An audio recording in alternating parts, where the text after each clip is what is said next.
Thank you. Senator Paul. Good morning. Welcome.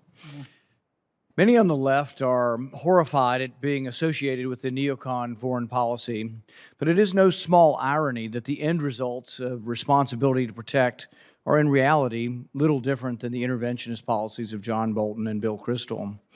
Like the neocons, the liberal advocates of responsibility to protect have advocated for military intervention in Libya, Syria, and Yemen. Sure, the reasoning might be more humanitarian than geopolitical, but the advocacy for military intervention ends up looking pretty much the same. I remember liking what candidate Obama said about military intervention, that without congressional approval, it was only justified when there was an imminent threat. After President Obama began bombing Libya, I asked him at lunch one day, "What about your pledge to ask and seek congressional permission unless there was an imminent threat?" He responded that there was an imminent threat to Benghazi. I looked at him incredulously and responded, "Really? An imminent threat to a foreign city is your justification for an unauthorized war?"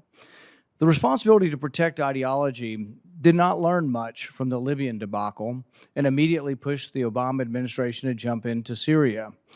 Many on the left, like Secretary Blinken, don't admit that there was too much intervention. They actually believe in Syria that they failed because there was too little military intervention. Several 100,000 people have died in Syria, and more than 1 million refugees have been displaced.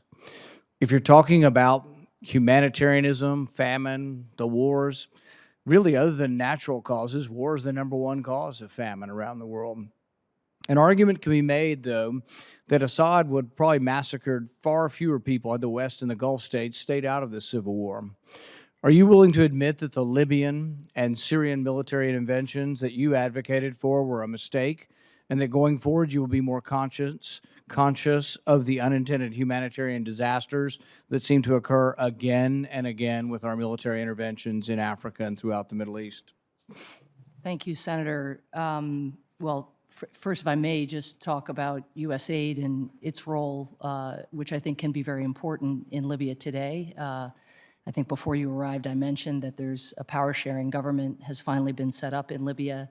USAID right now, because of the security conditions, operates its programs largely from— But you'd acknowledge Libya is worse now than it was before we started bombing them. I think it's really important with Libya having the opportunity to have elections at the end of this year for us to do what we can to support those elections. I think it's in the face of mass atrocities, there are a whole set of non-military tools that are, I would hope that you would support deploying. We had some successes with them, for example, in helping bring about the South Sudanese referendum, which was a risk of grave atrocities occurring back in the first term of the Obama administration. An attempt to steal an election in Cote d'Ivoire, where diplomatic pressure averted mass atrocities, and even sending technical advisors, military advisors to Central Africa to combat the Lord's Resistance Army, which kidnaps children. And you think we were successful in Libya, that Libya is a better place because of our military intervention, or Syria? The decision that President Obama made when confronted with the risk to the people of Benghazi and other civilian centers was an incredibly difficult one. And again, in sitting in the Situation Room, I think it's hard now to remember, with the United Nations, NATO, the Arab League, this body, the Senate, unanimously calling for a no-fly zone. President Obama made the judgment that the risks of allowing Benghazi to fall and the slaughter that would ensue were not— I know it's a tough decision, but in retrospect, was Libya a good idea to military intervene in Libya? Well, good idea to militarily intervene in Syria in retrospect? I think the challenge is that we don't have the counterfactual, and certainly the fallout in the wake of the intervention, the centrifugal forces have been incredibly difficult to manage, and above all, hard on the Libyan people. But we have to learn the lesson sometime. I mean, we went into Libya, we went into Iraq, we destabilized Iraq, we're still dealing with that. We went into Libya, destabilized Libya, we're still dealing with that. Syria, the same thing, and Yemen as well. So, I mean, there should be an accumulation of knowledge and a learning curve here that our interventions make things worse, not better. Thank you, Senator. I certainly agree that non-military tools in the toolbox carry with them far fewer risks.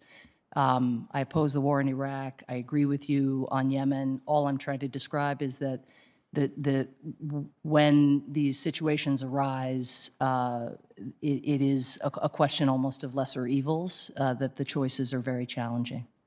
Thank you.